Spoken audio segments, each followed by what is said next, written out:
name is Satya Devi. I am from Nadapuru. Today my topic is water is precious.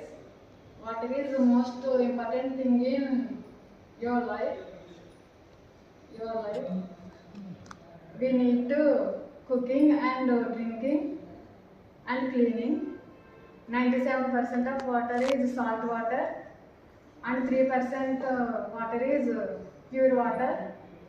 Some people are wasting water in every day, and water is without water there is no life. Water is safe.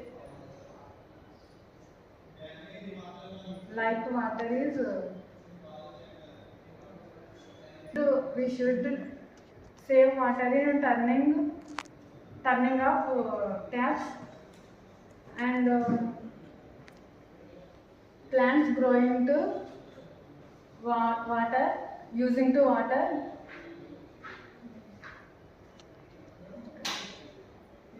Thank you.